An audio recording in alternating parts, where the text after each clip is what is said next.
ejercicio de energías. Quedamos en el ejercicio. ¿Vamos a estar en este?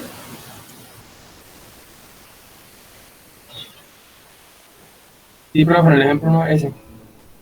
Hemos quedado a calcular la energía cinética y potencial cuando... La última. Listo. Bueno, entonces retomando, lo que estábamos viendo era cómo es la energía mecánica de un sistema de un oscilador armónico simple. Cómo se comporta la energía cinética, la energía potencial. Y vimos también oscilaciones amortiguadas. Hasta ahí vamos. Este es un ejemplo de un movimiento armónico simple para el cual se había que calcular energía mecánica, velocidades y pues también energía potencial y cinética para un punto determinado. Vamos a hacer este otro. Este de acá. Este es el de una barra que se balancea. Entonces, ¿quién lee el enunciado de ese ejercicio? Una barra uniforme de masa m y longitud L se articula en torno a un extremo y oscila en un plano vertical, figura 15-18. Encuentra el periodo de oscilación si la amplitud del movimiento es pequeña. Muy bien, entonces eso es lo que tenemos planteado ahí. Tenemos una barra que tiene una masa, que tiene una longitud. Ambos datos son conocidos. Y que describe oscilaciones pequeñas. Quiere decir que el comportamiento que vamos a suponer para analizarlo es el de un movimiento armónico simple, un oscilador armónico. Entonces, nos están pidiendo calcular el periodo para oscilaciones pequeñas. Si ustedes recuerdan qué análisis se le hacía a este sistema, ¿con qué tiene que ver ese periodo?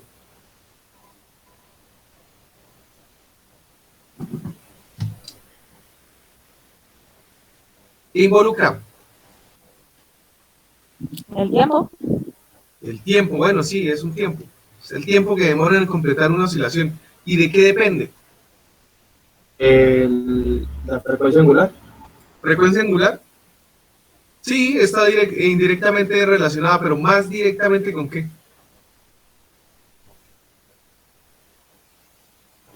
Con la frecuencia. De la masa y la longitud del... Masa, longitud. ¿Qué más? Y ángulo, ¿no? Ángulo. Ah, no, dijimos el ángulo del no, ángulo no. Entonces vamos a recordar un poquito el análisis.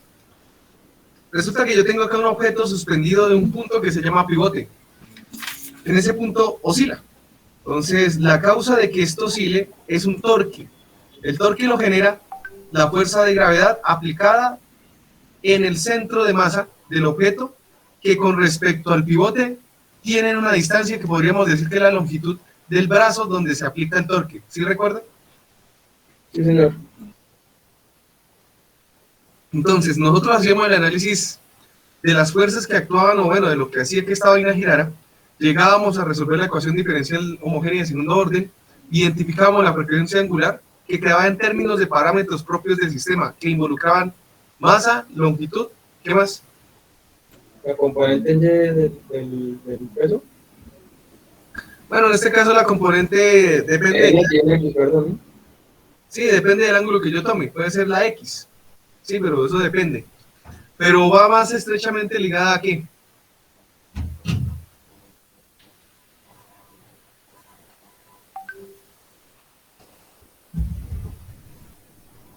Ahí andan flojos de memoria. ¿Esto qué es? ¿Qué es esto? Periodo de un péndulo simple. Periodo de el péndulo físico. Este es un péndulo físico. El péndulo simple es diferente. ¿De qué depende entonces el periodo del péndulo físico? El momento de inercia. Momento de inercia. Masa, gravedad y D. ¿Dónde D es la distancia entre el pivote y el centro de masa? Que sería como el brazo en el que se aplica torque. Bueno.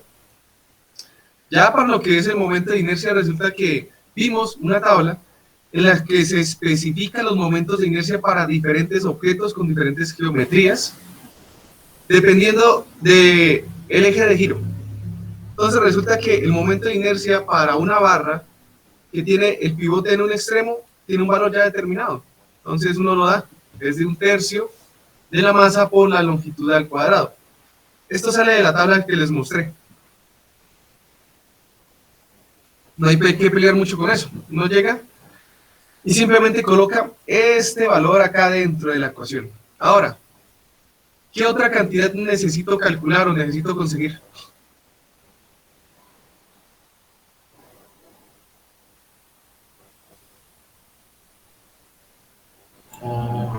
La masa. La masa. La masa dice que es una barra uniforme de masa M mayúscula, o sea que ya la conocemos. ¿Qué más?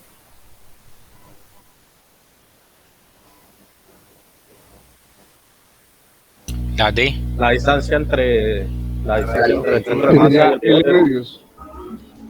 Sí, señores. La distancia entre el pivote y el centro de masa, ¿que vale cuánto? L medios. L medios. Entonces ya saben qué sigue.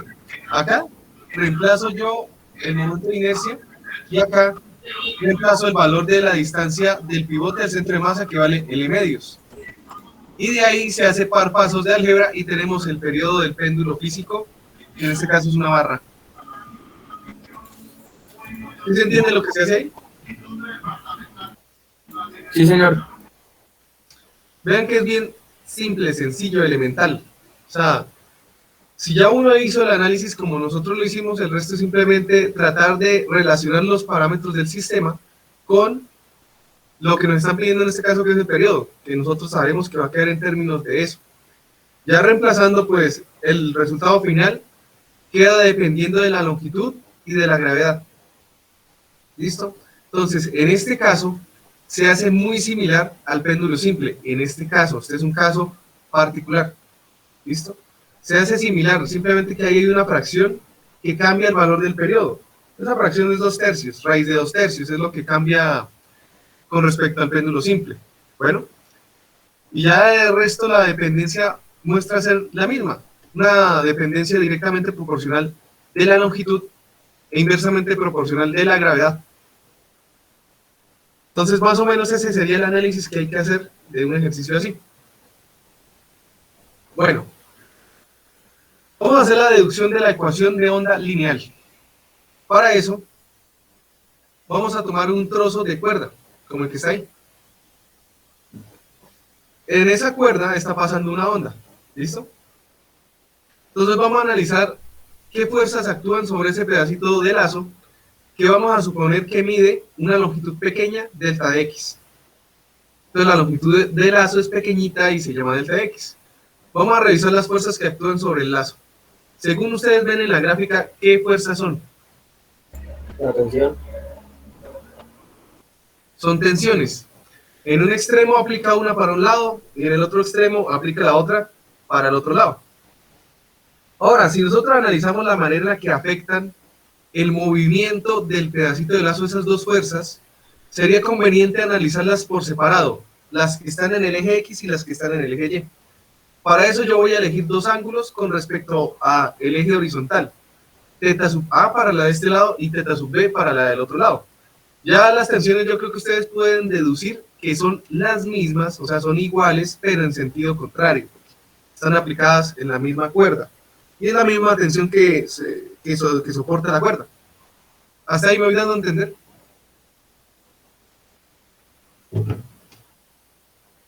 Sí, señor. Sí, señor. Bueno, entonces, si les pregunto a ustedes, si ese pedacito de cuerda pertenece a una cuerda larga a la que la está atravesando una onda, ¿de qué manera oscila el pedacito de cuerda? Hacia arriba y hacia abajo. Hacia Sube y arriba, baja, y sube y baja. sube y baja. En el eje X no tiene movimiento, lo que quiere decir que solamente tiene movimiento en el eje Y. Si yo hago análisis de fuerzas, ¿qué fuerzas son las que provocan el movimiento?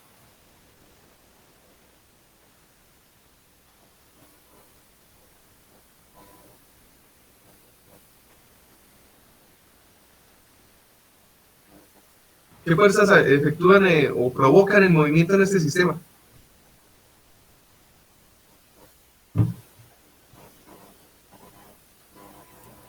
Componente de los ángulos.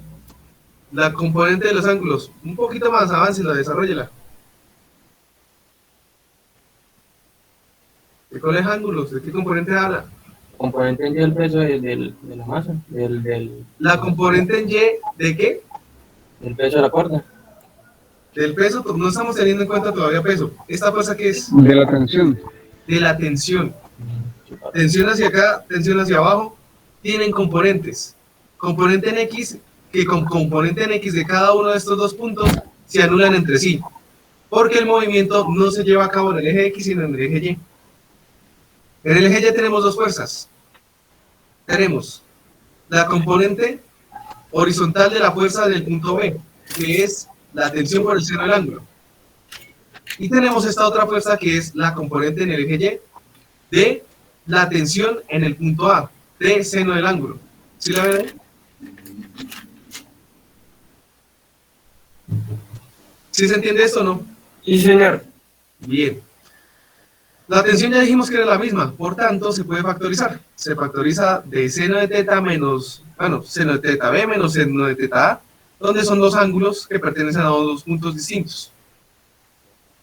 Como la proximidad de estos dos puntos realmente es pequeña, nosotros podemos llegar a hacer lo siguiente, porque estos ángulos también son muy pequeños. Podemos hacer aproximación de ángulos pequeños.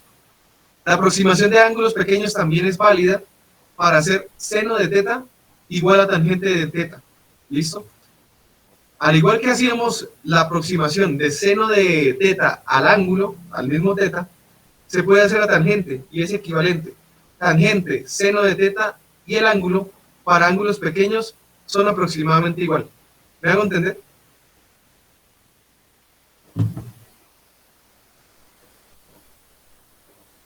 Sí, profe. Los ángulos pequeños. O sea que para ángulos grandes no sirve. Para ángulos grandes no aplica, porque usted revisa la gráfica del comportamiento de la función seno y el de la tangente, ya para ángulos que van desde los 10, 15 grados hacia arriba ya no tienen el mismo comportamiento. El profesor le iba a preguntar cuándo se considera un ángulo pequeño.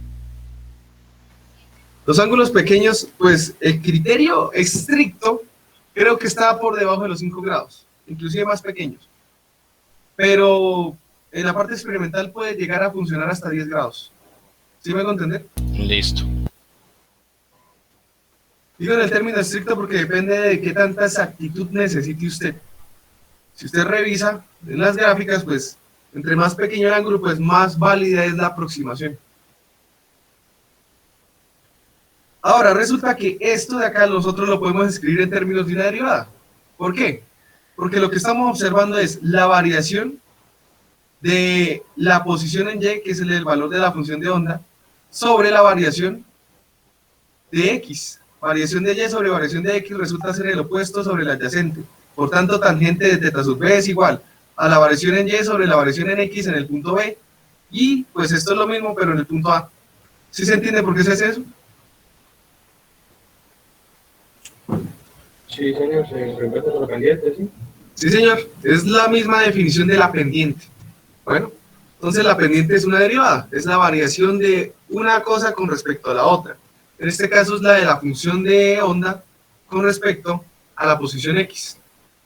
Y llegamos a una expresión que involucra derivadas, multiplicada por una tensión.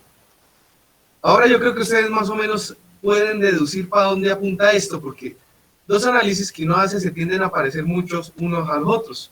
Yo ya tengo acá el análisis de la sumatoria de fuerzas en términos de una tensión y con unas derivadas ahí metidas. ¿Qué puedo hacer ahora? Igualar. ¿Con qué las igualo?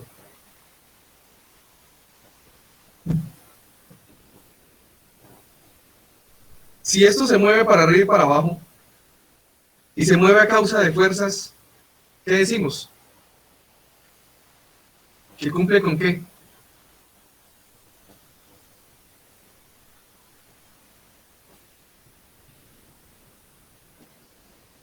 Acuérdense de los sistemas de movimiento armónico simple que ya vimos.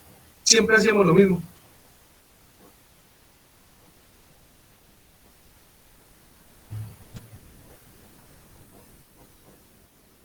Pero no dieron. Esperen tantito, entonces les digo cómo es la vuelta.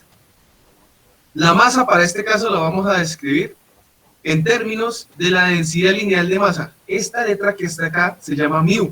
Entonces ustedes lo que tendrían que estar haciendo en este momento es escribiendo esa letrica colocándole que se llama μ y representa la densidad lineal de masa.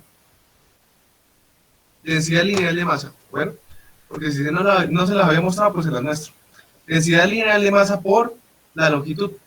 Lo mismo es decir que la densidad lineal de masa es igual a la masa sobre la longitud. Es la misma vaina. Simplemente que la longitud de acá vale delta de x. ¿Sí queda clara esta expresión? Sí, señor. Sí, señor. Luego yo tengo la masa. Y adivinen para qué carajos quiero la masa. Para utilizar la segunda de Newton. ¿Qué dice la segunda? Porque es igual a la masa por aceleración. La sumatoria de fuerzas es igual a masa por aceleración. Las fuerzas que provocan ese movimiento yo las puedo igualar a una masa por aceleración. Eso fue lo que ya hemos hecho y lo hemos venido haciendo y seguramente seguimos haciendo. Física se resume en muy pocas cosas, ¿sabían? Entonces, ahí, es igual a masa por aceleración. Y yo puedo escribir eso como la masa, y la masa es esto, acá está, véala, masa por aceleración. La aceleración es la segunda derivada de la posición con respecto al tiempo al cuadrado, o para este caso la segunda derivada de la función de onda. Bueno, entonces, tengo acá una segunda derivada con respecto al tiempo multiplicada por algo, y acá tengo derivadas de la función de onda con respecto a la posición multiplicada por algo. Adivine qué sigue.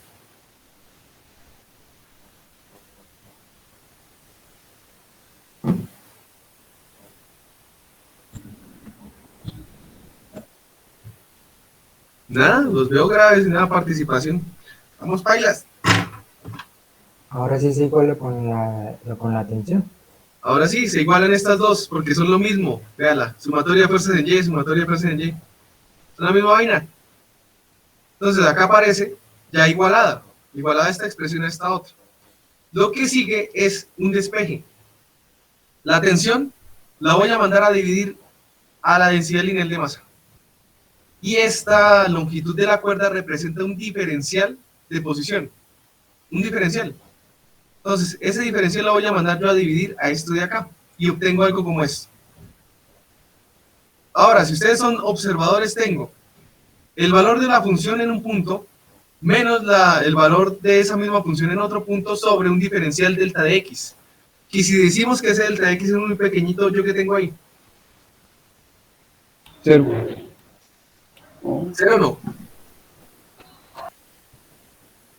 Entonces esto va a venir a cero. Ah, terminamos, es cero. Sí, sí. 1. Tampoco. Vamos a ver si la reconocen con esto de acá.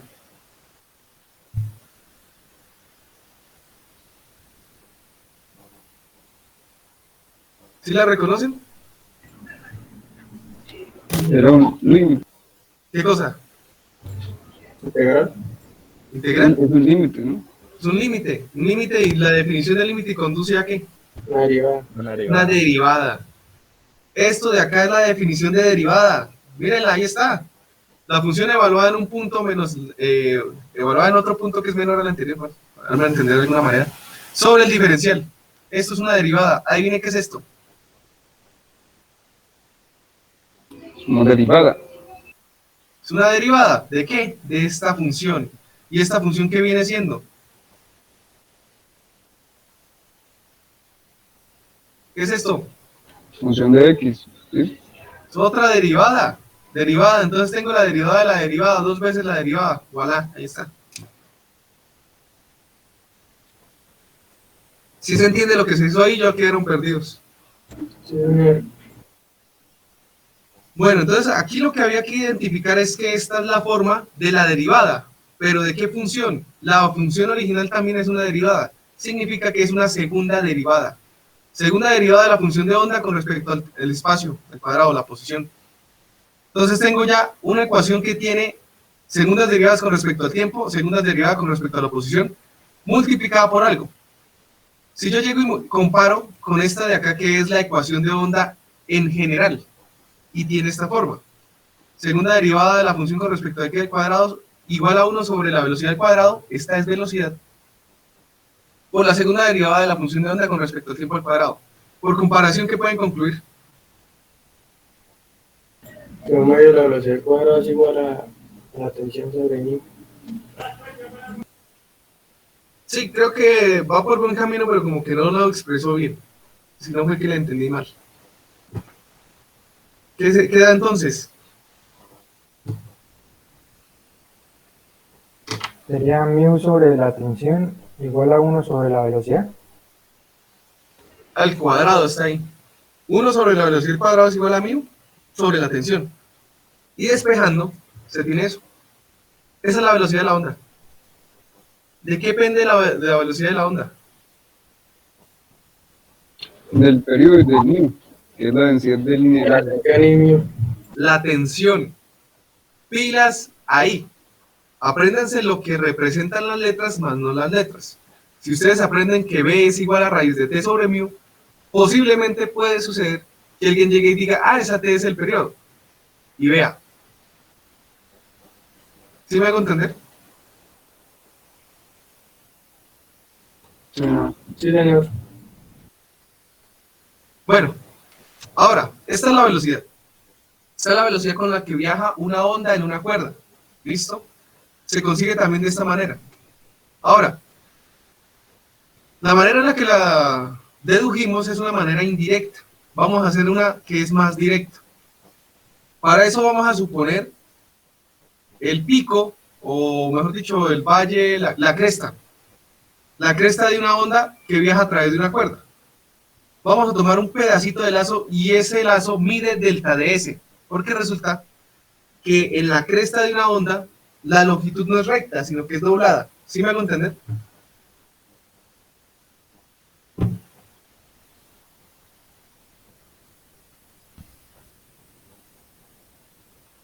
¿No? No, también es una respuesta y la necesito.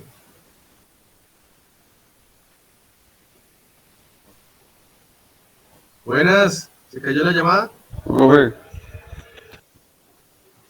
¿Sí?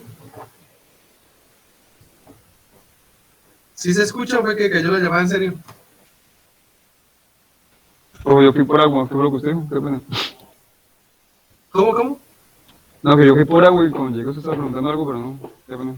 No, ¿puede repetir? No. No, pues yo lo que veo es que hay 25, pero como que hay 23 durmiendo. Ahí es donde uno toma apunte de la participación. Bueno, seguimos. No, profe, o sea, sí se le entendió que en la cresta de una onda la longitud no es recta, sino que es como una curva. Sí, se considera ese segmento de lazo un poco curvo, sí, porque está en la cresta de la onda. Entonces, la longitud la vamos a llamar delta de S, que es una longitud de arco.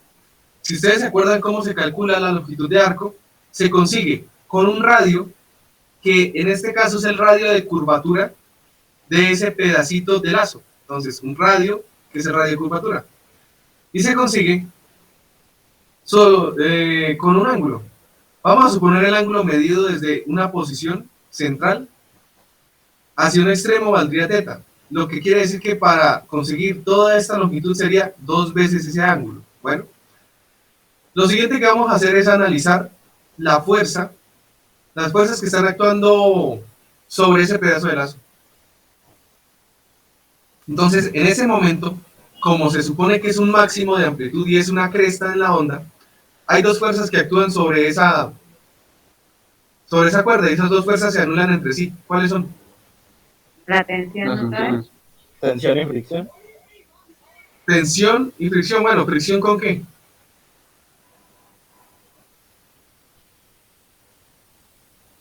Con el La aire. fricción No, con pero- respecto a la... Ajá. Yo creo que solo son las tensiones, van en sentido contrario y por eso se anulan. Bueno, decir que hay fricción sería incorrecto porque no hay fricción. Bueno, estamos analizando las fuerzas que actúan sobre un pedazo de lazo que se está moviendo en una onda. Si ustedes se fijan en la tensión pasa lo mismo que hicimos ahorita. Se puede descomponer en dos, las componentes en X y las componentes en Y. ¿Cuáles van a ser responsables del movimiento oscilatorio? Las de Y. Las componentes en Y. Las componentes en Y. Si ustedes se fijan en las componentes en Y de esas dos tensiones, ¿hacia dónde apuntan? Las dos hacia abajo, Las dos hacia abajo. ¿Se suman, se restan, se anulan o qué hacen? se suman. Se suman. Se suman. Quiere decir que tengo dos componentes de la tensión que van hacia abajo sumándose. Entonces, para que esa vaina, la sumatoria de fuerzas dé igual a cero, ¿qué tiene que haber? Una constante. Una fuerza constante. de arriba para eliminarla. Otra fuerza que va hacia arriba para eliminar a las dos que van hacia abajo. ¿Sí me hago entender? La fuerza que va hacia arriba, si estamos suponiendo que este es un segmento de recta de lazo curvo que está yendo hacia arriba y que en un momento se detiene, ¿qué fuerza sería esa fuerza? ¿La gravedad? No, no la gravedad. Aunque pues acá como que lo estamos La moviendo. de la masa de la cuerda. Tiene que ver con la masa de la cuerda. ¿Qué más? ¿La fuerza normal? Peso de la Una fuerza cuerda. normal, va por ahí, pero no es la normal. ¿Ustedes se acuerdan del concepto de fuerza centrífuga?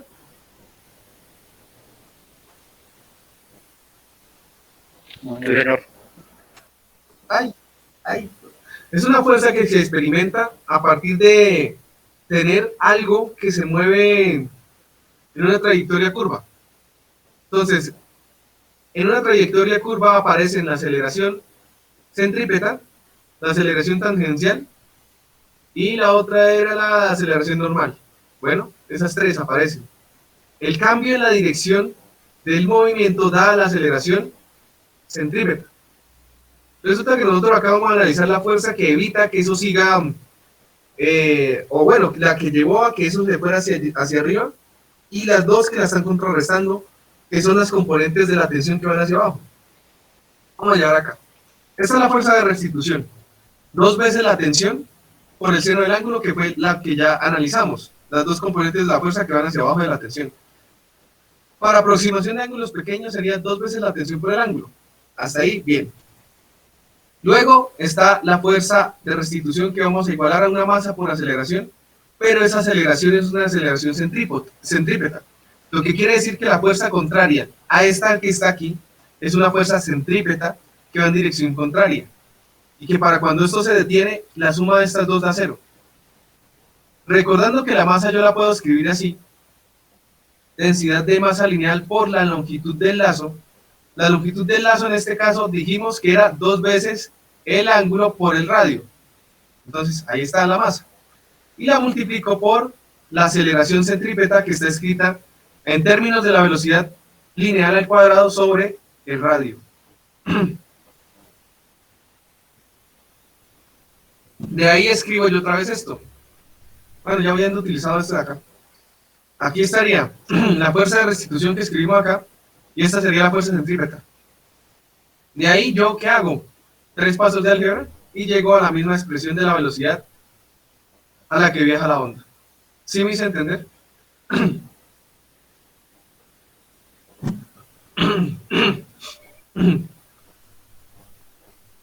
Hello. Sí, sí, señor. Sí, está Bueno. claro, profe. Listo. Esta es una deducción de la velocidad un poco más directa. ¿Listo? Ya tiene que ver con el análisis dinámico del sistema. Hagamos este ejercicio. ¿Quién lo lee? Una cuerda uniforme tiene una masa de 0,30 kilogramos y una longitud de 6 metros, figura 16-12. La cuerda pasa sobre una polea y soporta un objeto de 2 kilos. Encuentre la rapidez de un pulso que viaja a lo largo de esta cuerda. Lo que se tiene ahí entonces es una cuerda que sostiene un bloque a través de una polea, y pues eso hace que la polea esté tensa. Bueno, nos piden calcular la velocidad. ¿Con qué tiene que ver la velocidad según lo que nos plantean en el ejercicio?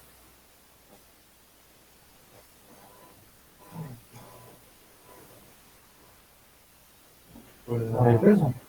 Con la Con el tensión. peso. La tensión. Con la tensión.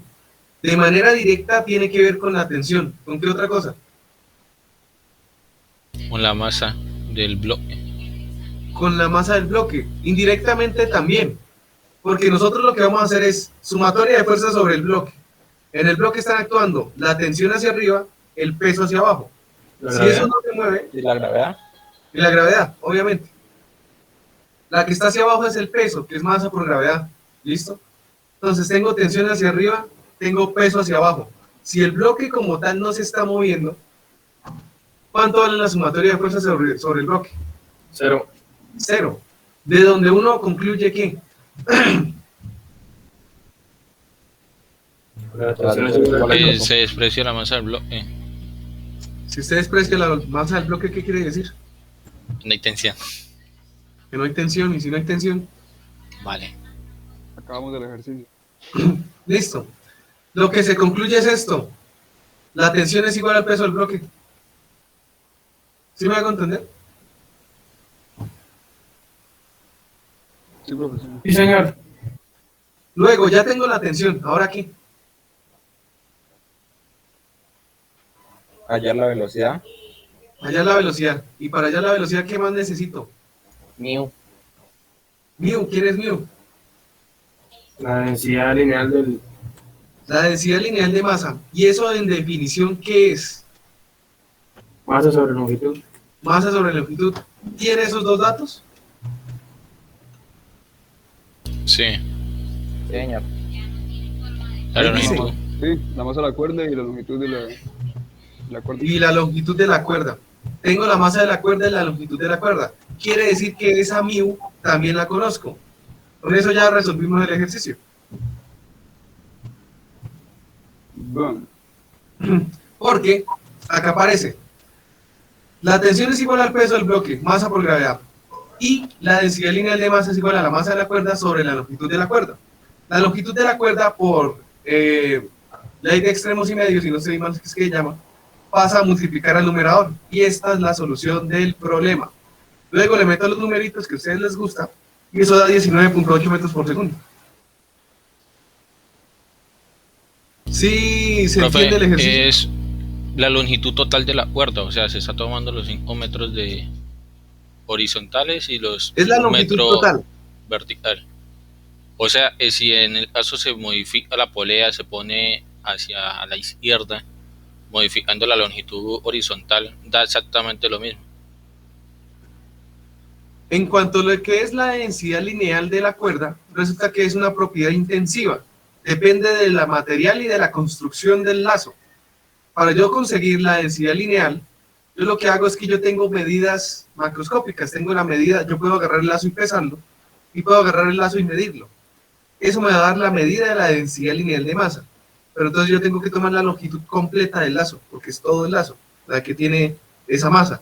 Ahora, si yo cambio la configuración y dejo más porción de lazo colgando, si esa porción de masa que contribuye el lazo es considerable, puede generar un término o un valor adicional a la tensión de la cuerda en la parte de arriba, si es considerable.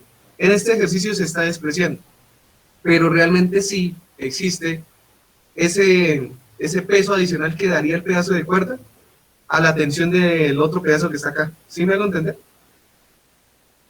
Sí, señor. Vale. Sí, profe. Pero ustedes ya saben que acá vivimos diciendo que las vacas son esféricas. Entonces, pues... El país de las maravillas. Y en el país de las maravillas. Listo, ese es el ejercicio. Yo creo que hay más dudas ahí, ¿no? Me pica la bendita nariz. Bueno. Les voy a mostrar acá por encimita lo que tiene que ver con la rapidez de transferencia de energía mediante ondas sinusoidales en cuerdas. Digo que las voy a mostrar por encimita porque hay una deducción tras de estas expresiones, pero que no la he incluido aún. Luego de pronto la incluyo, hasta el momento no lo he hecho. Pero que basta con que entiendan a qué hace referencia. Resulta que una onda en una cuerda transporta energía. Por definición es el transporte de energía sobre un medio. Entonces yo puedo pasar esa energía de un medio a otro. ¿Cómo puedo considerar que sucede eso? Pues ya sabemos que asociado a esa onda que va a ir viajando hay energía mecánica, constituida ¿por qué está constituida la energía mecánica?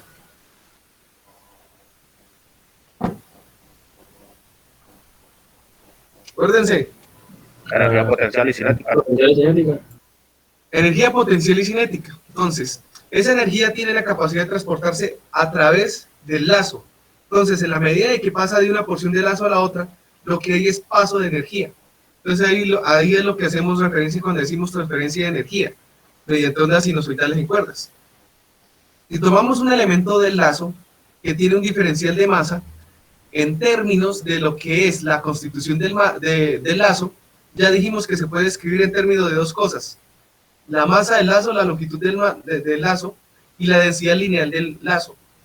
Por lo que la diferencial de masa que aparece ahí se puede escribir como densidad lineal de masa por un diferencial de longitud. ¿Sí me hago entender?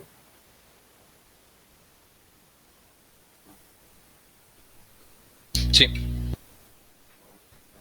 Luego lo que yo hago es integrar la manera en la que esa energía viaja a través del lazo. Y yo pues, ¿qué obtengo? Pues la energía en todo el lazo, ¿ya? En este caso simplemente va a quedar escrita en términos de los parámetros del sistema, que es el lazo. Va a ser densidad lineal de masa y la longitud del lazo. Veanla acá. Eso estaría representado por esto de acá. Como les dije, no les estoy mostrando la deducción de la ecuación, pero está bien con que entendamos la ecuación por el momento. Esto sería un cuarto de la densidad lineal de masa por la frecuencia angular de la onda y la amplitud al cuadrado de la onda. Estos dos términos que están al cuadrado están relacionados con la velocidad al cuadrado, si ustedes se acuerdan.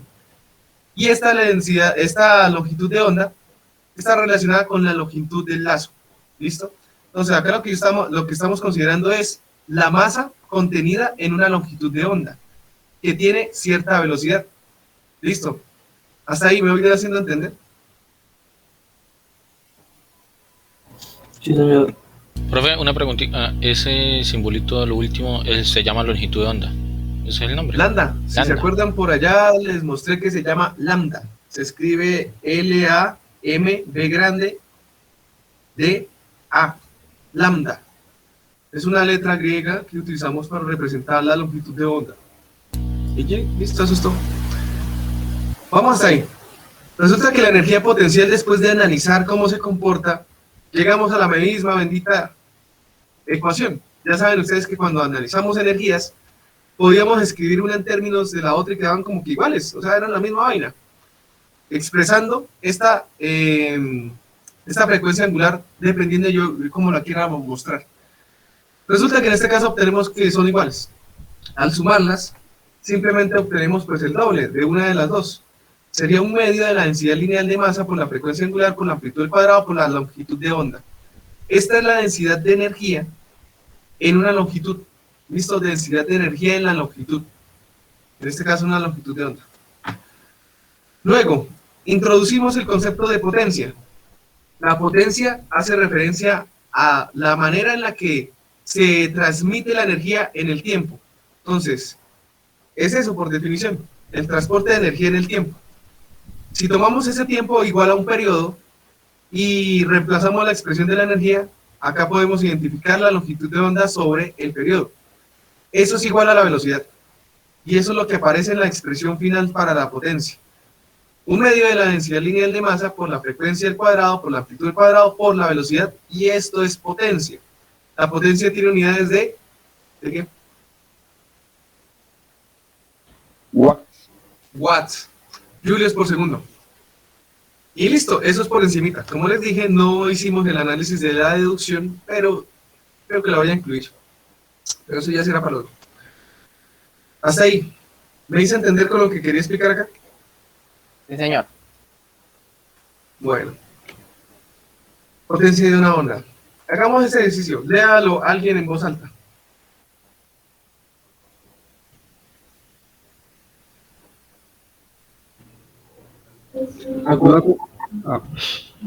Tranquilo, ya leo bastante. Una cuerda tensa para la que μ es igual a 5 por 10 a la menos 2 kilogramos sobre metro está bajo una tensión de 80 newtons. ¿Cuánta potencia se debe suministrar a la cuerda para generar ondas sinusoidales a una frecuencia de 60 Hz y una amplitud de 6 centímetros? Listo. Entonces tenemos una cuerda que tiene densidad lineal, que tiene una tensión, y se pide calcular la potencia que necesito para colocar a mover esa vaina con 60 Hz y una amplitud de 6 centímetros. Para eso tendría yo que irme a recordar cómo es la expresión de la potencia. Entonces, según los datos que me dan en el ejercicio y según la expresión de la potencia, ¿qué tendría que conseguir? ¿Qué ya me están dando y qué tengo que calcular?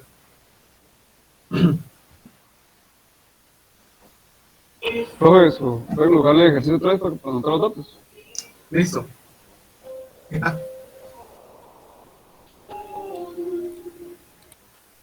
entonces, ¿qué información ya me están dando de entrada? Me está dando mu La Densidad densidad lineal de masa. y la tensión. y la tensión. Ahora, esos son dos datos iniciales que me podrían servir a mí para qué. Calcular la velocidad. Calcular la velocidad. Exactamente. Entonces yo puedo calcular la velocidad. La velocidad es igual a la raíz de la tensión sobre la densidad lineal de masa. Ambos datos me los están dando, 80 newton y 5 por 10 a la menos 2 kilogramos sobre metro. Eso da 40 metros por segundo. Listo. Ya tenemos un dato que necesitamos porque la velocidad está explícita en la expresión de la potencia. ¿Qué otra cosa está explícita en la expresión de la potencia? Aquí, a la frecuencia angular. La frecuencia angular. ¿La tenemos? No sé, pero se puede calcular, que nos dan la frecuencia. Exactamente. Esta que está acá es la frecuencia temporal, porque tiene unidades de Hertz. ¿Listo? La frecuencia temporal tiene unidades de Hertz. Mientras que la frecuencia angular está relacionada con la temporal de esta manera. 2pi por la frecuencia temporal. Resolviendo eso da 377. Las unidades estrictamente hablando son radianes sobre segundo. En el libro colocaron simplemente segundo a la menos 1, lo cual daría un poco a que uno se confunda, ¿sí? Porque pues esos son los mismos hertz, ¿no? Pero entonces están como que obviando la existencia de los radianes ahí, creo. Pero entonces si ustedes se sienten más cómodos y para que uno no se pierda, coloca radianes sobre segundo. ¿Sí me hago entender?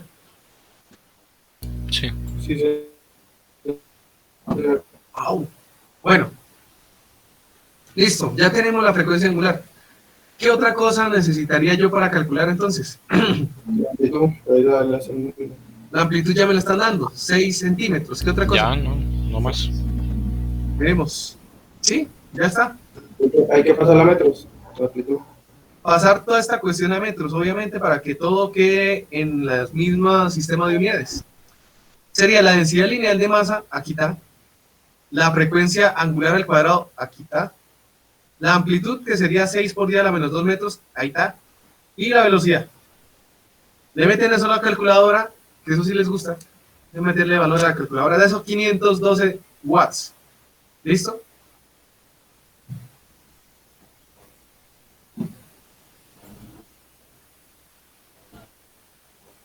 ¿Todos ya entendieron este ejercicio? ¿Estuvo bien? Sí, ¿O señor, no? sí. Señor, Sí, señor. señor. Listo, así simplecito, sencillito. Vamos a revisar esto que tiene que ver con la reflexión y transmisión de ondas. Profe, Pero primero voy a- ¿puede volver a la fórmula de la potencia? Es que no lo alcancé a notar. Perdón. Acá. Ah, Entonces, regálenme un minuto porque se me acabó el agua y como ya se han dado cuenta, no puedo dar clases sin esa vaina.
Bueno, volvimos por acá. A ver. Listo. Entonces, vamos a revisar lo que tiene que ver con reflexión y transmisión de ondas. Cuando nosotros tenemos o estamos analizando las ondas, vemos cómo se mueven en el espacio, ¿listo? Pero resulta que los espacios como tal no es que sean totalmente infinitos o tengan las mismas propiedades en infinita extensión. Van a llegar a interfaces o a puntos en los que esas propiedades del medio cambian. Ya vimos que las velocidades que hemos analizado para las ondas, todas dependen del sistema que estoy estudiando y dependen del medio en el que se propagan. Entonces, si eso cambia, quiere decir que cuando yo cambie o una onda pasa de un medio a otro, también cambia la forma en la que se comporta. Entonces vamos a ver esos dos casos. Vamos a suponer el ejemplo simple que ya hemos venido viendo, pues porque es sencillo, es fácil de entender, de un pulso en una cuerda, una onda en una cuerda. Va viajando hacia la derecha, llega y ahí va esta cresta, va viajando, llega y se encuentra con un extremo fijo atado a una pared. ¿Listo? Tengan en cuenta que el lazo está apuntillado, bueno, como sea. Lo que sucede es que la energía de la onda choca contra la pared y se refleja. Eso se llama reflexión. Esa reflexión para el... Pero se refleja con una menor intensidad, ¿verdad? En la vida real, sí, un poco. Parte de esa energía se la come la pared. Pero en el país de las maravillas en el que estamos nosotros trabajando, no, toda la energía se refleja. Ah, sí, verdad, sí, señor. Entonces tengan en mente eso, que casi siempre uno hace ese tipo de aproximaciones porque hacen más fácil estudiarlo. ¿Listo? Ya si no tengo esas consideraciones, ya va uno entrando un poquito más en la complejidad del ejercicio. Ahorita vamos a revisar un poco mejor eso. Entonces acá, idealmente, la energía del lazo llega y se refleja en la pared y lo que hace es que la amplitud la voltea. O sea, si aquí venía la amplitud hacia arriba, aquí la amplitud la voltea hacia abajo y el pulso se regresa. ¿Sí se entiende eso? Sí, profe, señor. Bueno, este es el caso para el que hay un extremo fijo en el lazo. Pero ¿qué pasa si el extremo no está fijo? Supongamos que es un lazo amarrado a un anillito que se puede mover en una varilla, de tal manera que cada vez que llegue la onda, pues puede mover el anillo hacia arriba y hacia abajo. Eso se puede considerar como un extremo libre. Entonces llega el pulso, llega acá al anillo, lo hace subir y la varilla refleja al pulso, pero entonces la reflexión se da sin invertir la amplitud. ¿Sí se entiende eso de ahí? Sí. Bueno, entonces no se invierte la amplitud para ese segundo caso. ¿Por qué carajos esta vaina no llegará y se está donde voy? Vamos a ver algo en una simulación para que quede más claro el tema. ¿Está bien? ¿Ya están viendo la pantalla? No. ¿No? Terrible. ¿Listo? ¿Ya la ven? Sí, sí. Bueno, entonces vamos a ver en la simulación cómo se comporta y de paso repasamos algunas cosas que ya vimos, de modo de que ustedes las entiendan mejor. Ahora esta vaina está como lento. ¿Ustedes escuchan bien? Sí. Bueno, esperemos un poquito que cargue. Y ahí está. Esta es una simulación en la que vamos a observar el comportamiento de ondas en un medio. Y ese medio es un medio longitudinal, en una sola dimensión. Esto puede ser válido para un lazo. A un lazo uno lo puede considerar como pedacitos de lazo unidos unos a los otros. La misma vaina. Entonces vamos a colocar para este caso un oscilador, no, un pulso. Tengo un pulso. Esto manda pulsos.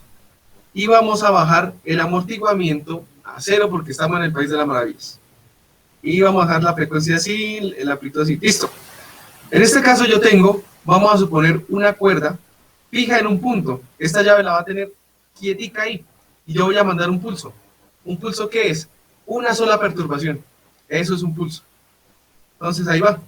Se fue. Miren cómo se comporta cada vez que llega a los extremos.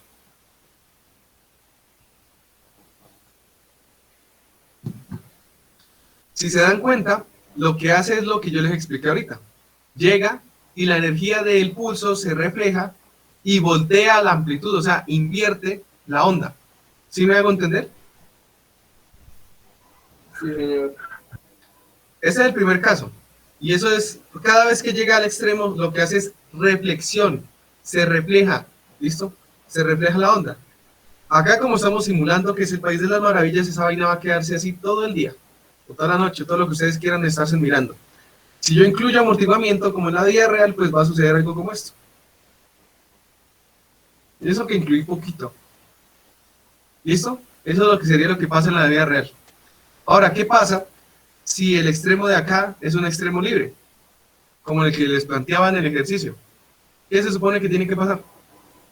Se tiene que reflejar sin invertirse. Pero sin invertirse. Se refleja sin invertirse. Vamos a ver. Ahí sí, mira. En este otro lado sí se invierte, porque el lado de donde yo mandé el pulso sí está fijo. ¿Sí se alcanza a notar? Sí, señor. Y listo, así se comporta un pulso en situaciones ideales, obviamente. Si yo le coloco amortiguamiento, pues ya es otra vaina. Y ahí está con amortiguamiento. Vamos a utilizar acá algo que yo quiero que ustedes vean, y es cómo son los osciladores. Esto es un oscilador.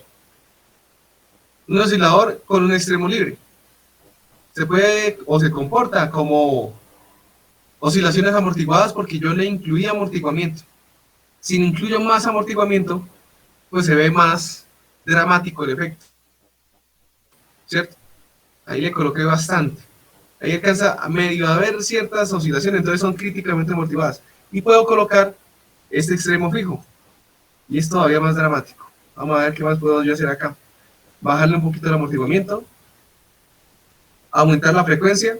Miren lo que sucede con una onda cuando uno aumenta la frecuencia. Bajémosle un poquito el amortiguamiento para que se vea mejor. Más. Ahí. Eso es lo que sucede yo cuando aumento la frecuencia de una onda. Lo hace pues más rápido. ¿Sí? Las oscilaciones por minuto aumentan. Ahora resulta que acá hay algo que les voy a explicar más adelante y hay reflexión de ondas, entonces pues habría que ver. También puedo colocar el extremo libre. Sin extremo, perdón. Las ondas van a viajar hacia el infinito. Y así se comporta una onda que se amortigua. Pero ¿qué pasa si no se amortigua? ¿Sí ven cómo se comporta? Sí, señor. Eso de ahí, gráficamente se puede distinguir como una ¿qué? Onda senoidal. Onda sinusoidal. Onda sinusoidal. Y a pesar de que yo entiendo que el efecto óptico que uno observa es como si las bolitas se fueran todas hacia la ventana y se fueran las bolitas, ¿cierto que sí? Sí, en realidad son de subido. Si uno lo ve más detenidamente, las bolitas lo que hacen es subir y bajar, sino que el efecto óptico es como si se fueran, ¿sí o no? Eso es lo interesante acá. Nosotros siempre hemos estado estudiando cómo se comporta una sola de esas bolitas amarillas, creo que están ahí. Eso es lo que hemos estado haciendo en situaciones ideales. Entonces, la descripción del movimiento es una onda sinusoidal. La forma en la que vibra cada una de ellas también es sinusoidal. ¿Listo? ¿Me hice entender ya con esto? Listo, sí, señor. Bueno, entonces ya con eso ustedes ampliaron un poco más si es que tenían dudas. Ahora, vamos a revisar lo que es la transmisión de las ondas.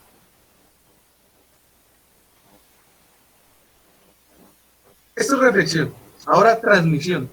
Cuando hablamos de transmisión, quiere decir que la onda se transmite de un medio a otro. Para explicar eso, vamos a tomar el ejemplo de las ondas en las cuerdas. Pero vamos a tener ahora dos cuerdas. Tengo una delgada y una gruesa. ¿En qué característica de las que hemos venido estudiando se diferencian las dos cuerdas? La densidad lineal. La densidad lineal de masa. La densidad lineal de masa en una cuerda delgada es menor que en una cuerda gruesa, porque pues en la gruesa hay mucha más masa en la misma longitud. Puedo tomar los mismos 10 centímetros de la cuerda delgada, 10 centímetros de la cuerda gruesa, y pues la que tiene mayores esta, ¿sí o no? Ahora, si cambia la densidad lineal de masa en la cuerda, ¿qué otra cosa de la onda que viaja en las cuerdas cambia? ¿La velocidad? La velocidad en la que viajan. Si la densidad lineal de masa es inversamente proporcional a la velocidad, ¿en qué cuerda viaja más rápido la onda? ¿En la delgada o en la gruesa? En la delgada. Delgada. En la delgada. Entonces la onda viaja más rápido en la delgada, para cuando llega a la gruesa, pasa, pero viaja a una velocidad menor. Ahora, lo que yo les voy a explicar acá es cómo, en términos de energía, se comportan las ondas cuando cambian de medio. Llega la onda y viene por la cuerda delgada, trae cierta energía. Para cuando llegue y se encuentra con la cuerda gruesa, es como si se encontrara con un extremo fijo, como si estuviese duro, ¿sí? O sea, va a ofrecer cierta resistencia. Parte de la energía pasa a la cuerda gruesa, pero resulta que hay otra parte de la energía que se regresa, se refleja. Hay una porción de la energía que pasa y otra que se refleja. ¿Listo? La que pasa, pues, es más poquita que la que venía, pero pasa cierta porción de energía. Y la otra que se supone que debería sobrar, pues es la que se regresa. ¿Sí me hice entender? Sí, señor. Entonces, ahí están. Esta es toda la energía incidente que se divide en una porción que pasa y se llama el pulso transmitido o la onda que se transmite. Y hay otra porción que se refleja y en este caso se comporta como si se hubiese encontrado con un extremo fijo. O sea, el pulso se invierte. ¿Sí me hice entender? Sí, señor. Luego, si la onda viaja de una cuerda gruesa a una cuerda delgada, sucede lo mismo, a pesar de que pareciera que no, sí sucede. Resulta que la onda va con una energía y cierta velocidad. Una porción de esa energía pasa a la cuerda delgada, y sería esta de acá. Y hay otra porción de esa energía que se refleja. Lo particular acá es que la reflexión, en este caso, no invierte la amplitud. Es como si se encontrara con un extremo suelto. ¿Sí me hago entender? Sí, señor. Y de esa manera se comportan. Por el momento les toca creerme. Luego me busco una simulación para que de pronto se va mejor. Pero es que las simulaciones que hay de esto son más de ondas electromagnéticas o así. Por el momento quedémonos con esto. Listo. Bueno, entonces ahora, ¿con qué seguimos? Sobreposición de ondas sinusoidales. Ya haciendo referencia a lo que les mostraba en la simulación, las ondas sinusoidales pues se comportan así bonito, de manera sinusoidal, oscilan, y pues teniendo en consideración lo que habíamos dicho de que no hay disipación de energía, y todo eso pues son comportamientos prácticamente armónicos. ¿Qué pasa si yo tengo más de una onda en el espacio? Yo cuando tengo una sola onda en el espacio, pues esa onda lo que hace es que el medio lo va a hacer oscilar con respecto a posiciones de equilibrio y pues ya, se comporta por ejemplo como una función seno. Decíamos que y era igual a la amplitud por el seno de omega t más pi o omega de kx por menos omega t más pi. Eso sería una sola onda. Pero ¿qué pasa si hay dos presentes en el mismo espacio? ¿Cómo se comportan? Eso es lo que vamos a revisar. Para eso necesito que alguien me lea eso que está ahí en voz alta.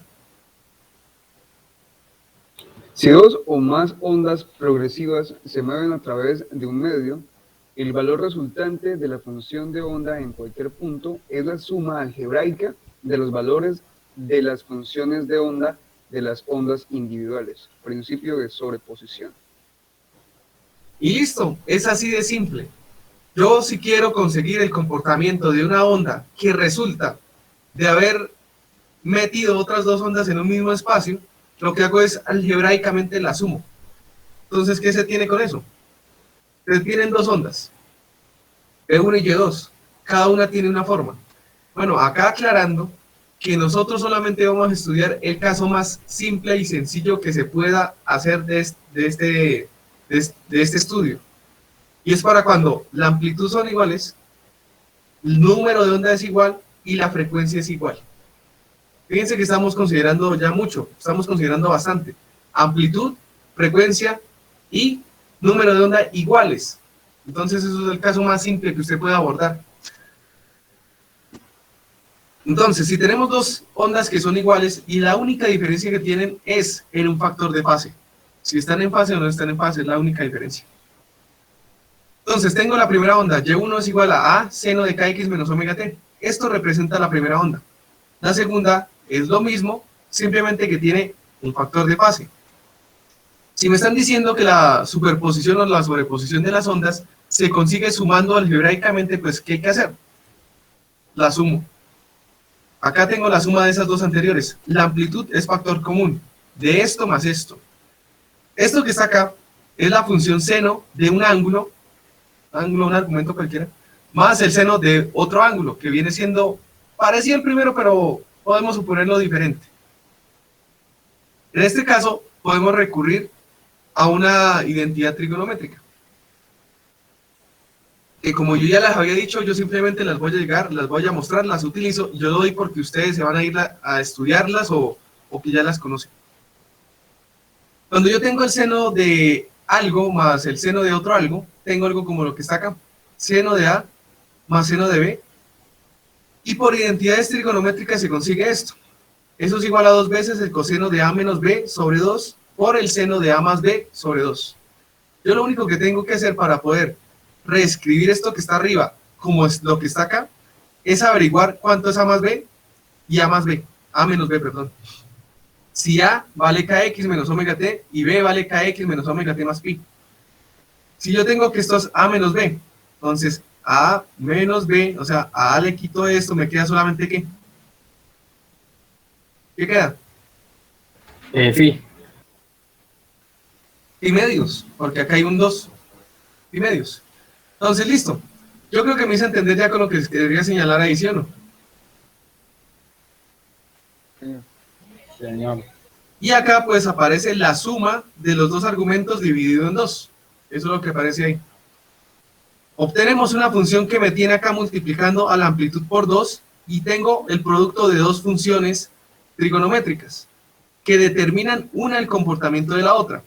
Esta de acá tiene un comportamiento igual al que está acá, o sea que se parece a una de las funciones originales, pero hay un coseno que está determinado por el valor del factor de fase.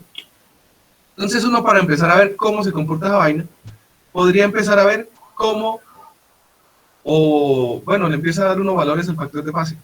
Si el factor de fase vale 0, ¿cómo se comporta eso?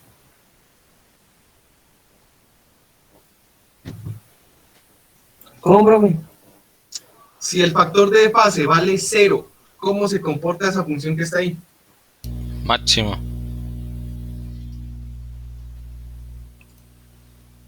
Si es 0 o seno de 0 a 1, ¿no? Es máximo. Coseno de 0 da 1. La función Bien, seno. ya tenemos. La función Diga. seno, ¿no? Da la ecuación con seno, ¿cierto?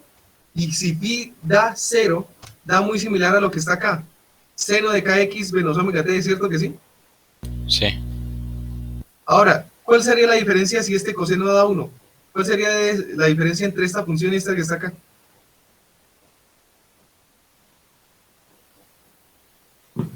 El 2. El 2. ¿Dónde está el 2? Yo veo varios 2. Al principio, el 2 multiplica la amplitud. 2, sí, 2 por ¿Qué significa que el 2 multiplique la amplitud? El doble. Es el doble. Quiere decir que si yo tengo dos ondas, en cuyo caso este desfase valga 0, tengo la suma de dos ondas totalmente idénticas. Y cuando yo sumo dos ondas idénticas, obtengo una tercera con el doble de la amplitud. ¿Sí me hago Se entender? suman las amplitudes. Se suman las amplitudes y se sigue comportando como una función seno. ¿Sí me hago entender? Sí. Y eso es a lo que se conoce como interferencia constructiva. Bueno, ahora necesito que alguien lea estos casos para yo seguir explicando.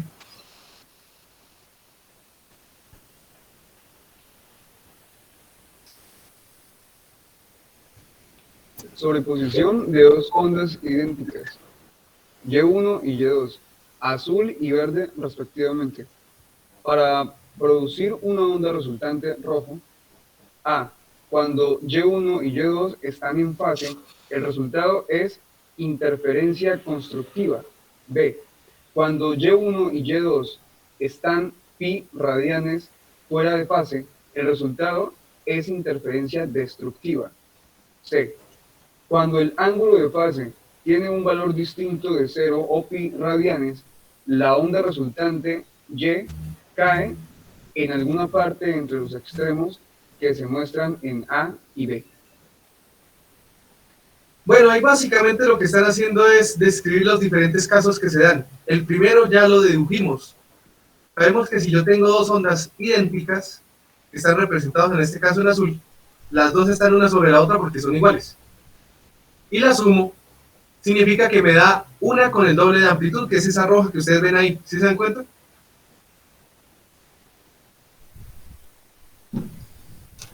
Sí, señor. Sí, señor. Listo. Constructiva. Esa es interferencia constructiva y se da cuando el factor de fase es igual a 0. O sea, están en fase. Este caso es cuando uno dice que las dos ondas son coherentes y están en fase. Ahora, ¿qué pasa si el factor de fase vale pi?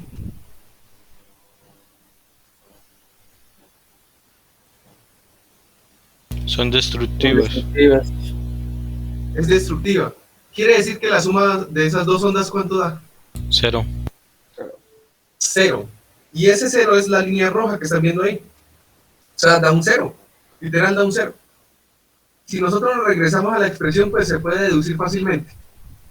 Y el factor de fase vale 180. 180 sobre 2, ¿cuánto es? 90. 90. ¿Y el coseno de 90? Claro. 1. Yo creo que lo repasen. Da 0, profe. A 0. 0 por todo eso, pues me da 0. Toda esa vaina es 0. ¿Listo? Y es este caso que tenemos acá. Y corresponde al de la interferencia destructiva. ¿Vale? En este caso estamos analizando ondas unidimensionales. Simplemente en esa dimensión, si corresponde a ese desfase, pues se anula. Y cualquier otro caso con un valor intermedio entre esos dos, pues da un efecto intermedio entre los dos anteriores.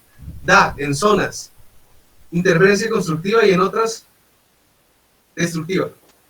¿Listo? Eso es para un factor de fase cualquier otro. ¿Sí me hago entender?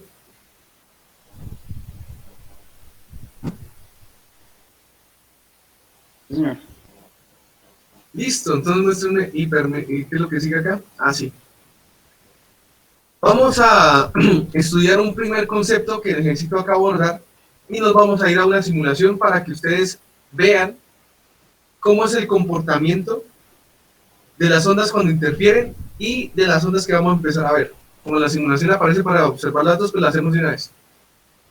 Necesito a alguien que ya no sea Andrés porque la tienen montada, que lea eso. Una onda sonora es una onda longitudinal que transmite lo que se asocia con sonido. Si se propaga en un medio elástico y continuo, genera una variación local de presión o densidad, que se transmite en forma de onda esférica, periódica o cuasiperiódica. Mecánicamente, las ondas sonoras son un tipo de onda elástica. Listo, lo que vamos a hacer ahora es estudiar las ondas acústicas, ondas sonoras u ondas de sonido, que son como que las segundas en el orden de con las que tenemos nosotros contacto diario. Las primeras son las ondas electromagnéticas y es la luz. La segunda es el sonido. Es como el segundo sentido al que más prioridad le damos. Entonces, se comportan como ondas longitudinales. ¿Qué significa que sean longitudinales? Que la dirección de la onda va con respecto a la dirección de propagación. La dirección de vibración es igual a la dirección de propagación. ¿Sí recuerdan eso? Sí, señor. Listo. Es diferente a la de las que hemos venido estudiando porque casi todos los ejemplos que hemos venido dando son de ondas transversales. En este caso es longitudinal. Luego también se considera que es una onda esférica. ¿Qué quiere decir que es esférica? Que es en 3 dimensiones. Es tridimensional, se propaga en 3 dimensiones. Entonces ya se tiene uno que será la idea, cómo se propaga. Y es una onda elástica porque se transmite a través de un medio. Y nosotros vimos que esa clasificación corresponde a qué tipo de ondas. Mecánicas. Una onda mecánica. Las ondas mecánicas por lo general también se les dice ondas elásticas. dependiendo del medio. Espérame tantico.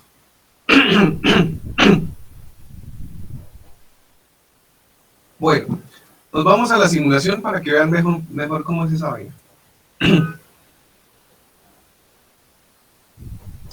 Bueno, entonces veamos acá si se deja copiar.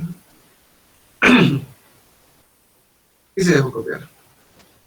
Entonces nos vamos a mirar la pantalla. ¿Ya están viendo la pantalla?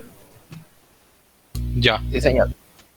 Mire, fíjense que regresamos acá y como está en el país de las maravillas, eso sigue oscilando. No se detiene.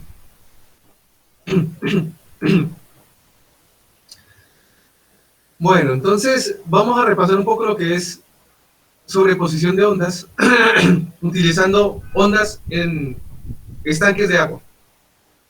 Las ondas en un estanque de agua, ¿qué tipo de ondas son? Bidimensionales. Diga. Bidimensionales. Bidimensionales. Son bidimensionales y ¿qué más? Mecánicas. Mecánicas, ¿qué más? ¿Longitudinales o transversales? Transversales. Transversales. Son ondas mecánicas, transversales y... se me fue la otra. Esta vaina, ¿por qué no carga? Bidimensionales. Bidimensionales.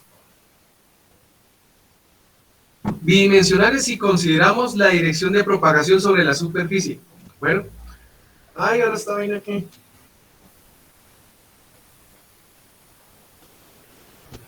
Vamos a ver que cargue. Algo molesta el internet. Ahora para mí acá. ¿Sí les está llegando video y audio bien? Sí, señor. Sí, señor. Sí, señor. Bueno, menos mal alcanza para eso al menos. A ver, esperemos. Sí, porque necesito esto para poderle seguir dando la charla, entonces. ¿Qué hacía falta ahí? Seguimos con esto de acá y esto de acá. Listo.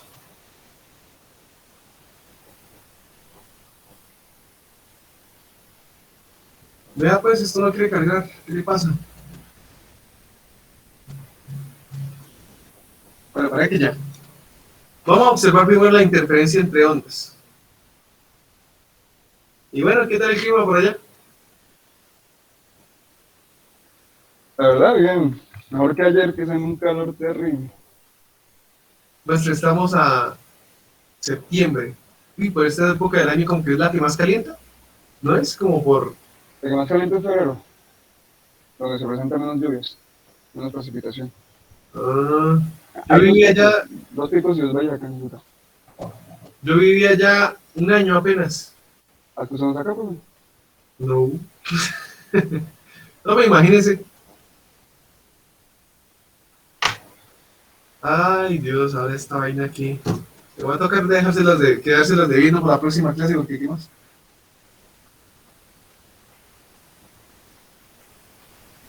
Sí, parece que me toca quedárselas de vino.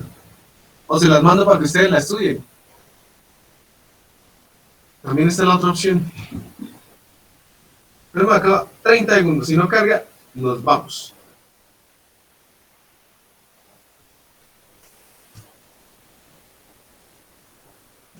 Parece que ya cargó.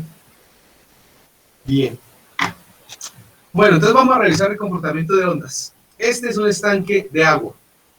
Yo acá tengo una llavecita, la cual voy a abrir y va a empezar a gotear. Las gotas son las perturbaciones en el medio. ¿Listo? Ahí está. Entonces las fuentes de perturbación están acá. Si ustedes se dan cuenta cómo se comportan esas ondas.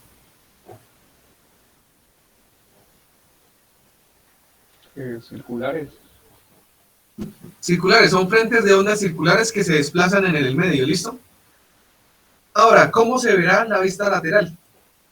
Vámonos. Como una onda transversal. Como ondas transversales. La dirección en la que vibran las moléculas de agua es transversal. Y este comportamiento es el de una onda que se atenúa en la medida de que se aleja de la fuente. Entonces es amortiguada. Acá se está teniendo en cuenta algo de amortiguación. ¿Hasta ahí estamos todos?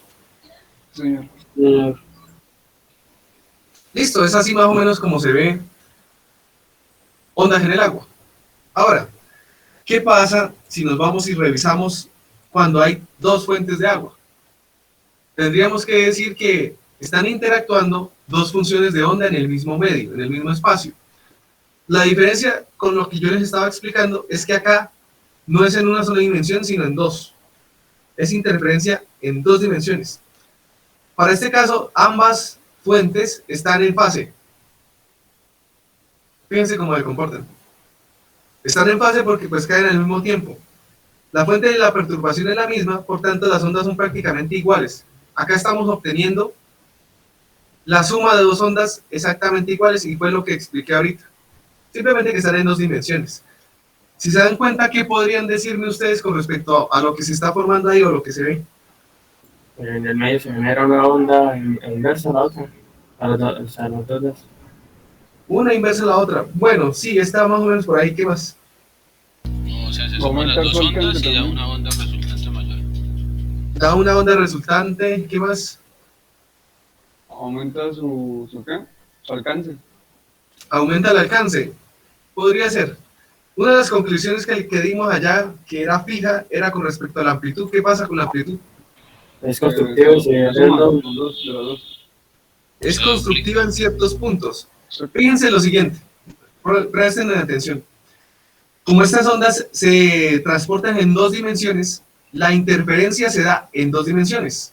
En algunas zonas va a tener diferencias de fase igual a 0 y en otras va a tener diferencias de fase de 180. Lo que quiere decir que hay ¿qué? ¿Qué hay? Interferencia constructiva e interferencia destructiva, las dos en el mismo espacio, porque pues ya no es una sola dimensión que estamos considerando, sino las dos. ¿Sí va a entender? No, profe, no. Póngale cuidado. Si yo tengo una sola fuente, fíjense como, este es un osciloscopio, se llama esto, y muestra el nivel del agua. Cuando está una sola fuente, el nivel del agua vamos a colocarlo, sí, ahí está bien, ahorita si acaso lo cambio.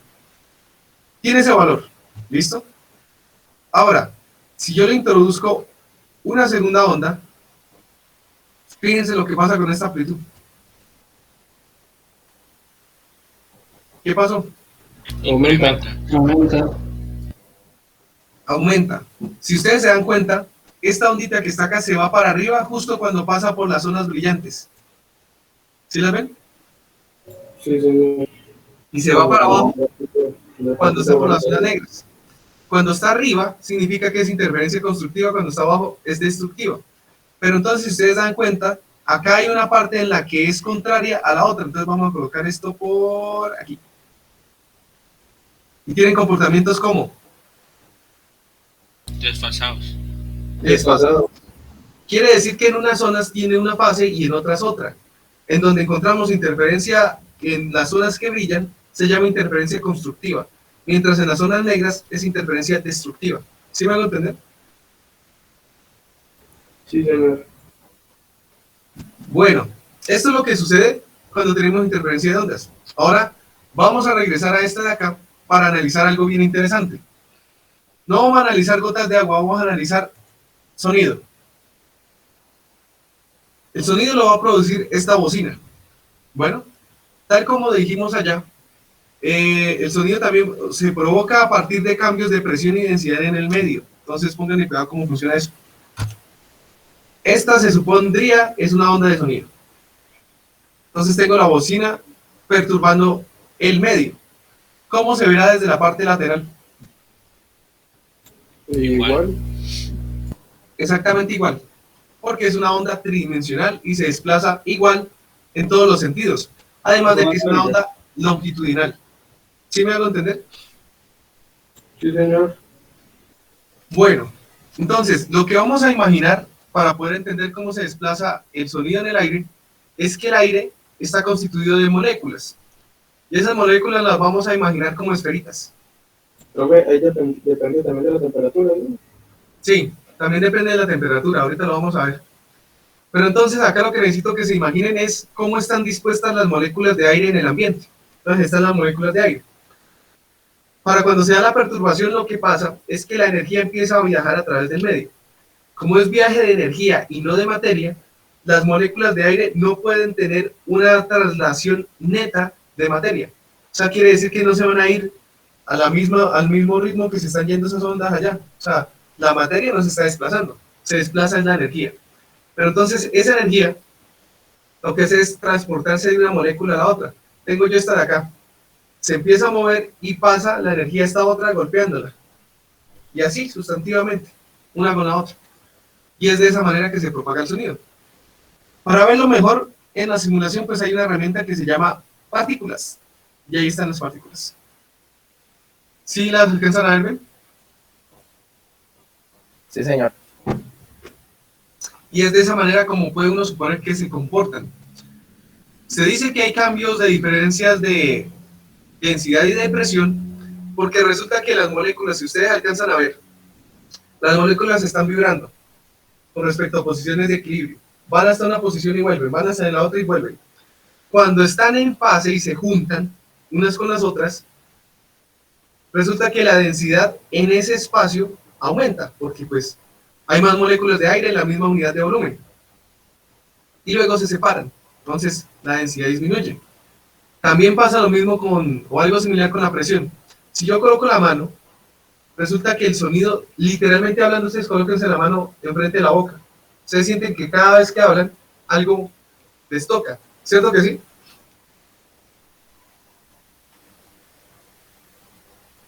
¿Sí o no? Sí, señor. Sí, señor. Sí, señor. No puedes hacer el experimento. Eso provoca diferencias de presión. ¿Listo? ¿Me hice entender con eso? Sí, señor. Listo. Les pregunto muy seguido, porque pues necesito primero corroborar que me están escuchando, segundo que me estén entendiendo, porque trato de dar esto lo más sencillo posible para que agarren la onda. Entonces, ahí está. Esa es una onda acústica. Y uno puede ver el comportamiento de las dos. Fíjense que la onda se va desplazando, pero las moléculas de aire no, a pesar de que visualmente dieran esa impresión. Pasa lo mismo que les explicaba con la otra simulación. Si ustedes se quieren dar cuenta, fíjense en las pelotitas que están pintadas. Las pelotitas que van pintadas sí regresan, o sea, se ve cómo van y regresan. Las blancas también. Simplemente que como todas son blancas, pues uno siente como si se fueran y uno no las alcanza a distinguir. ¿Sí me alcanzan a dar a entender con eso? Sí, señor. Va, rebota y vuelve. Exacto. Es así como se comportan las ondas acústicas. ¿Vale? Y con esta simulación pues queda uno bien parado porque no tiene uno que matarse tanto la cabeza explicándoles. Vamos a aumentar la frecuencia cada vez para que vean cómo es esto, cómo se comporta. Vamos a dársela al máximo y vamos a aumentar también la amplitud al máximo y vamos a dejar solamente las ondas. Quitar las ondas. Vamos a ver las partículas y vamos a verlas a ambas. ¿Sí ven? Sí, señor. Listo, entonces ya eso era lo que quería mostrarles con esto. Nos devolvemos a las diapositivas.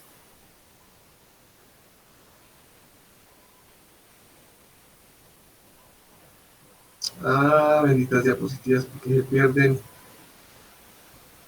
Bueno, volviendo entonces acá. Resulta que las velocidades de las ondas en los diferentes medios pues cambian, dependiendo del tipo de medio. Las velocidades de sonido son ondas que se transmiten a través de diferentes medios, no únicamente por el aire. También lo pueden hacer por el agua y lo pueden hacer por sólidos. Entonces, la velocidad del sonido en cada uno de esos medios va a depender de las propiedades del medio. ¿Listo? Tal como lo hemos visto hasta ahora. Si es una cuerda, pues depende de los parámetros de la cuerda. Si es en el agua, pues va a depender de las propiedades del agua y así. Creo que la densidad varía, sí, dependiendo del medio. La densidad varía. Y si se dieron cuenta en la velocidad, la densidad está metida ahí para los tres medios. Entonces la densidad es determinante para los tres medios. La velocidad del sonido en los sólidos depende de algo que se llama el módulo de Young, que dice cómo es la interacción entre las moléculas del sólido, de qué manera se comportan y cómo interaccionan, qué tan fuertes están relacionadas, y la densidad del medio. En los gases depende de algo que se llama el coeficiente de dilatación adiabática, que también está relacionado con la temperatura. Bueno, temperatura, presión y densidad. Este de acá se puede relacionar con temperatura sin ningún problema. Luego, la velocidad en los líquidos se relaciona con algo que se llama el módulo de compresibilidad y me dice a mí qué tanto un líquido se deja comprimir. Eso es un módulo como cuando hablábamos nosotros del módulo de elasticidad de un resorte, ¿sí? Entonces va más o menos por ese lado. Son propiedades propias del medio y que dependiendo de cada medio, estos de acá adquieren un valor. El coeficiente de dilatación adiabática para los diferentes gases toma diferentes valores. Lo mismo con el módulo de Young para diferentes sólidos o el módulo de compresibilidad para diferentes líquidos. Estas velocidades pues son típicas en algunos medios. En el aire tiene un valor y ese valor a 20 grados centígrados es de 340 metros por segundo. Entonces, esto de acá se los muestro a modo como de dato y es la forma en la que se comportan las ondas de sonido para una fuente que viaja más rápido que el mismo sonido. ¿Qué es lo que sucede? Un ejemplo es pues los aviones supersónicos, ¿no? Porque por algo se llaman supersónicos. Lo que sucede es que la velocidad del avión empieza a superar a la velocidad a la que se desplazan los frentes de onda. En el momento que eso empieza a suceder, los frentes de onda se van solapando uno con el otro, se colocan uno enfrente del otro. Y llega un momento en el que hay un momento de solapamiento máximo y el avión rompe esa conificación o ese solapamiento y forma una conificación de las ondas. Se presenta este efecto que está acá. Visualmente, en la vida real, se ve así. Si de pronto lo han visto en películas o lo han visto en los desfiles de independencia de Estados Unidos que sacan los aviones y se ponen a hacer eso. O si no, pues ahí está. ¿Sí lo han visto o no? Sí, señor. Hoy en día hay aviones que viajan 3, 4 o hasta 5 veces más rápido que el sonido. Entonces, se puede dar ese impacto una vez o más de una vez. Bueno. Listo. Acá ya tenemos una tabla en la que mostramos valores típicos de la velocidad según el medio, en gases, sólidos y líquidos. Líquidos, gases y sólidos. Bueno, ahí está. Si revisamos las velocidades típicas para diferentes gases, como hidrógeno, helio, aire y oxígeno, están variando entre los 300 hasta los 1000 metros por segundo. El que más tiene pues es el hidrógeno a 0 grados. Fíjense que para todos los gases se especifica la temperatura, porque pues depende de la temperatura. Por ejemplo, en el aire a 20 grados centígrados la velocidad del sonido es de 343 metros por segundo, mientras que en el aire a 0 grados es más lento, es de 331 metros por segundo. Bueno, y es el mismo aire. Entonces no es lo mismo comparar la velocidad del aire, por ejemplo, en un páramo que en Cúcuta. La velocidad del sonido es diferente. ¿Sí me voy haciendo entender? Sí, señor. Sí, señor. Ahora, si es un líquido, los líquidos también en algunos hay que especificar la temperatura, hay otros que no es tan necesario, pero también se tiene en cuenta. Tenemos el glicerol, tenemos el agua de mar, el agua normal, el mercurio, el queroseno, el alcohol, bueno. Todos esos tienen valores típicos desde los 900 hasta los 1900 metros por segundo. O sea, entre más calor, o sea, entre más temperatura, más rápido viaja el sonido, ¿sí? Pues acá no tenemos cómo compararlo, pero en el caso del aire sí. En el caso del aire dice acá que si está a 20 grados, que es más caliente que cero, pues viaja más rápido. ¿Sí me hago entender? Sí. Bueno, eso es para este caso porque es que hay un cociente que es el coeficiente de dilatación adiabática del gas. Y ese cociente más o menos lo que me viene diciendo es qué velocidad media ganan las moléculas de aire en la medida de que se calientan. Porque bueno, a pesar de que las moléculas están separadas en el gas, si están calientes están haciendo esto. Entonces la onda que viene, pues lo que hace es desplazarnos un poquito y ya. ¿Sí me hago entender? Esa información más o menos es la que entrega el coeficiente de dilatación adiabática. Ahora, en los líquidos se puede llegar a hacer un mismo análisis también en versus la temperatura, pero acá no tenemos cómo compararla, entonces dejémosla hasta ahí. Des en cuenta que hay diferencias en la velocidad de el agua de mar y el agua dulce. Además de que otra cosa que se puede apreciar bastante bien es que la velocidad del sonido en los líquidos es mucho mayor que en los gases. En el aire, por ejemplo, es a 343, mientras que en el agua es de 1400. En los sólidos, pues es mucho más rápida. En los sólidos, imagínense, va desde los 1600 hasta los 5000 o 6000 metros por segundo. Esas son unas velocidades bastante altas, que dependen del módulo de Young y de la densidad. El módulo de Young, ¿sí? Eso tiene que ver porque las moléculas están más cerca.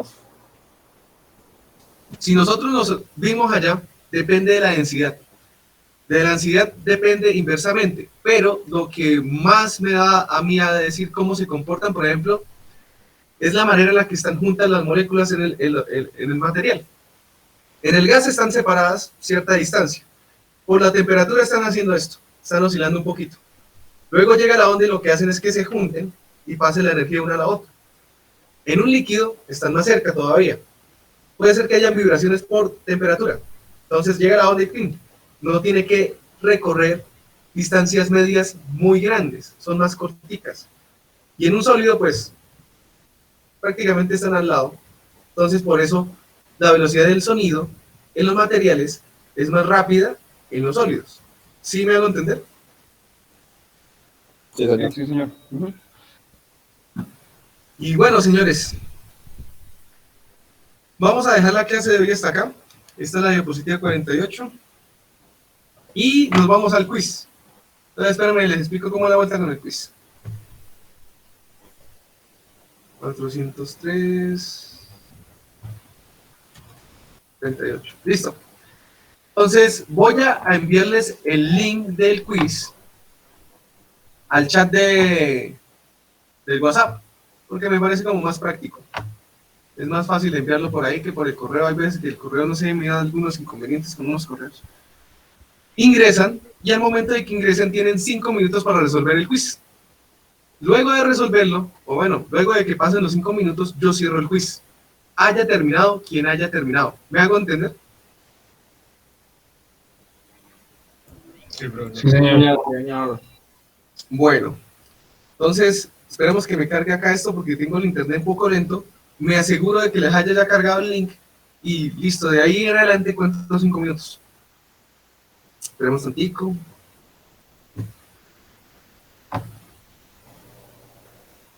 Está como lento. Si lo va a tocar por el correo. Miremos por el correo. Y si lo envía por el chat del Meet, ¿Se les queda fácil abrirlo por el chat del Meet? Necesito asegurarme de que todo el mundo le llegue. pues si todos estamos en el Meet, pues Sí, señor, por el chat del Meet sería mejor, ¿no? Vamos a hacer el experimento con ustedes. Se los voy a enviar por el chat del Meet. ¿Dónde está? ¿Dónde está? Aquí está. Entonces entran y empiezan a solucionar. A la guana, a la tuya, a la tri. Señores, nos vemos. De ahí está habilitado el quiz. Y ahorita, pues, ya en los 5 minutos cierro. Nos vemos entonces. Ah, pero no puedo terminar la llamada. ¿Ya entraron todos? Si la termina, ustedes pueden ver el chat.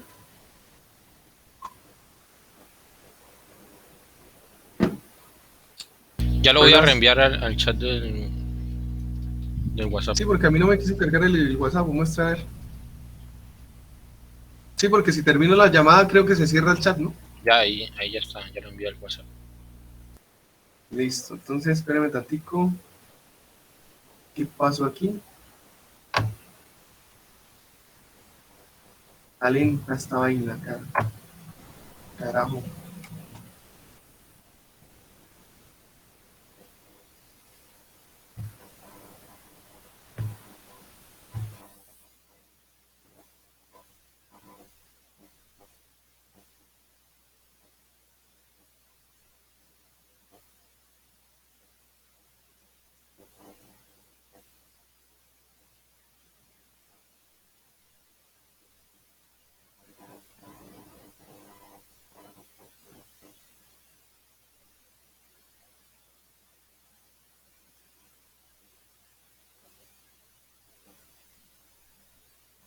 Profe, una pregunta.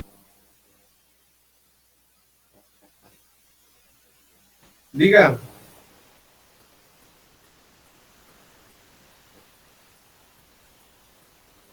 Creo que en la primera, la definición de onda, creo que hay dos iguales. Muchacho, está en quiz, esa pregunta no es válida, mucho menos por este medio. No, es que pues, sí, bueno, profe.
Listo, ingeniero, ya nos podemos retirar. Bueno, entonces voy a terminar la del MIN y pues ahí tendrá que llegar el bendito link, porque por qué carajo estaba yo no me carga. Profe, ¿ya tenemos lista? Sí, ya. Y ya no podemos retirar de la llamada, ¿sí? Sí. Hasta luego. Nos vemos.